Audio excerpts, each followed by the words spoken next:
Okay, so I just finished watching season 5 of Black Mirror. Now the season's only 3 episodes long. Now when I first heard this I was a little bit annoyed, because who wouldn't be? I want more than 3 episodes. But after watching it I'm quite relieved. This is by far the worst season of Black Mirror. Easily. Okay, so what I'm going to do is I'm going to break down each of the 3 episodes. I'm going to talk about what I liked in the episode and more importantly what I didn't like in each episode. So let's start off with the worst episode in the season. Episode 3 is called Rachel, Jack and Ashley 2. So what's this episode about? This episode follows a young girl who has just moved schools, is struggling with the loss of her mother, has no friends and very little confidence. But the one shining light is her obsession with a pop star called Ashley O, the only connection she really feels she has. So when a mini AI doll version of Ashley O is released, she has to get one. However, the relationship turns out to be more than she expected. So let's start off with what I liked about the episode. So if I'm being totally honest, there's not much. I'm kind of clutching at straws here as there was very little for me that I liked in the episode. The first 5-10 minutes started off well, and it seemed quite promising, and I was intrigued to see how and where they would develop this narrative, but it wasn't developed. As for the acting, Miley Cyrus, yeah, her acting was good, but nothing special. So now we get into the bad, what I didn't like about this episode. Now if I missed the intro, I would have never guessed this was an episode of Black Mirror. This for me felt more like a Disney kids movie. The episode suffered from the same issue as the previous ones. It lacked no true depth or uniqueness. The general narrative was 2 teenage girls meet a pop star who then turns out to be trapped inside a mini robot. They then help the girl/robot defeat her evil aunt who trapped her there in the first place. And in the end, everybody is happy. The plot resembled a terrible kids movie. It never explored some of the very serious questions it raised that would have helped the overall plot. So, for example, the father, who was distant and completely unaware of his daughters throughout the whole episode. He was obsessed with these mousetraps. Time and effort went into showing this throughout countless scenes in the episode. However, when we get to the final scene, he is exactly the same as he was at the beginning. There is no character arc, no development whatsoever. I struggle to see why he is there in the first place and what his character actually adds to the episode. Why the mousetraps? It doesn't explain this. It doesn't explain why he is so distracted. Is it because of his wife's death? Or maybe it could be something darker like Black Mirror episodes of the past. Who knows? Either way, it's a wasted opportunity. So if I was to summarise this episode, the final episode of season 5, it would be that it lacked for me all the fundamental elements that make Black Mirror Black Mirror. This episode more closely resembled an episode of Hannah Montana than Black Mirror.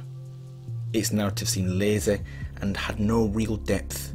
There was no twists and there was no real tension provided, even though throughout the episode there was countless opportunities to do so, and because of this for me was the worst episode in the season. So the second episode is called Smithereens.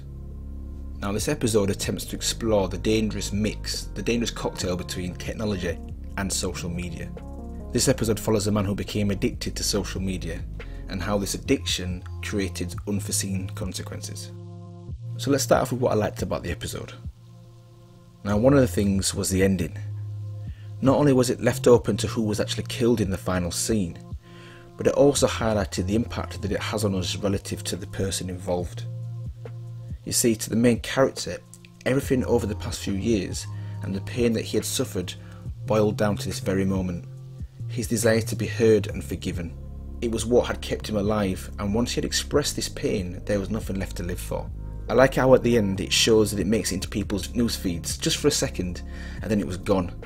As quickly as it comes through, it left, and people move on with their lives without a second thought.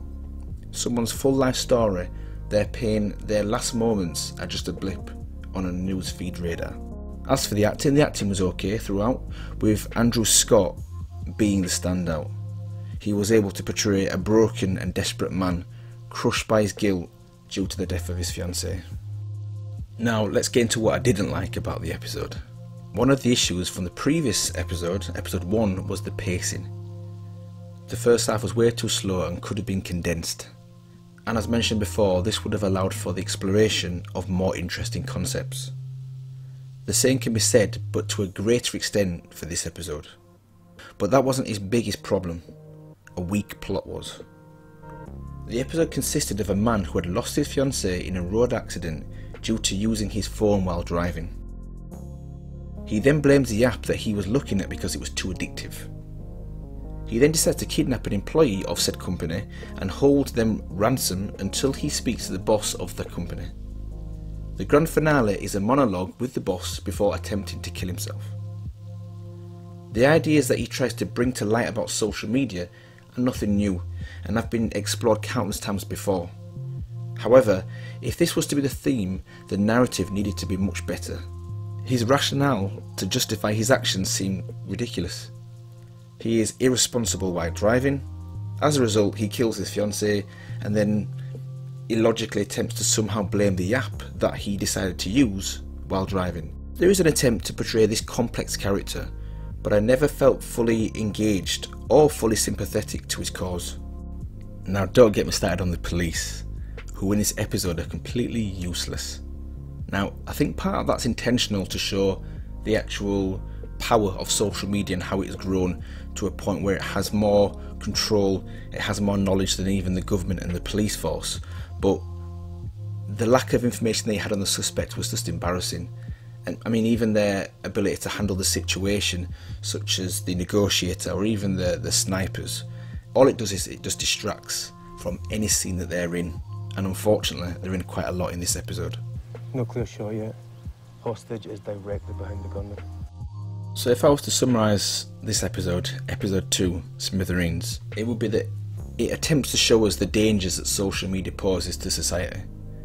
How disconnected we've almost become from one another, and how Big Brother, maybe, knows so much more about us than ourselves, our government, the police force. However, for me it fails to deliver this true impact because the protagonist is solely responsible for his actions.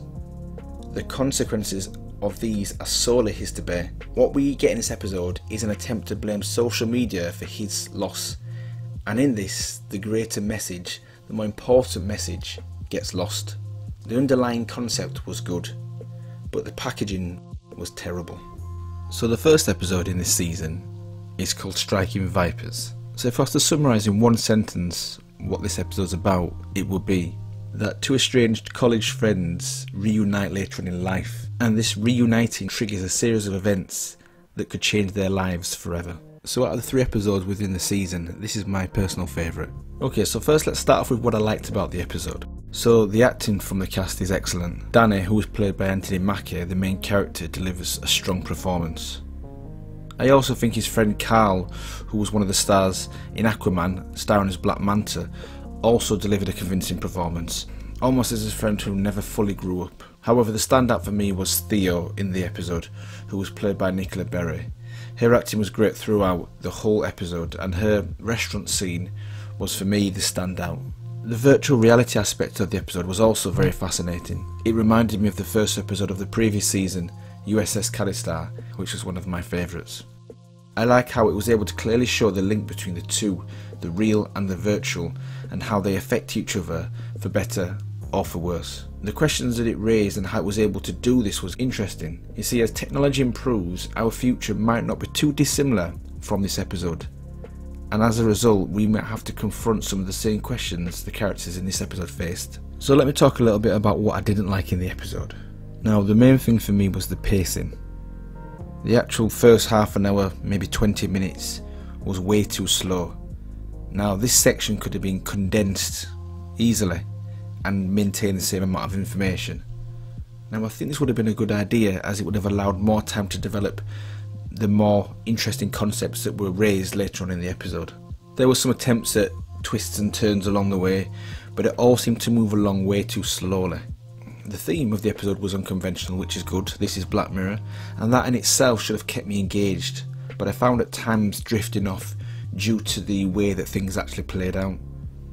It seemed almost too conventional, and this was a shame, as the ideas within the episode allowed for so much more creativity. So in summary of episode 1, Striking Vipers, the first half of the episode was a slow burner, and it failed to really add much to the rest of the episode for me. I also feel like they missed the opportunity to explore the boundaries of the virtual world that was presented to them further in this episode. However, the episode did leave me pondering the questions it raised. What are the boundaries of reality, and do our actions once we cross them really matter? This episode not only blurred the lines between the real and the virtual worlds, but also the lines between sexuality and relationships within those worlds. The great performances from the cast and the all too familiar "where did that come from" feel that Black Mirror seems to always pull out the bag makes this episode worth a watch. This season was the biggest letdown of any season so far. Every episode missed countless opportunities to develop their story further. The season felt rushed, had weak narratives, way too many plot holes, and provided no real character development. What happened to the dark and gritty stories, the almost bleak and witty narratives, the sharp and at times uncomfortable evaluation of our society and our most basic desires? Let's hope season 6 is better, much better.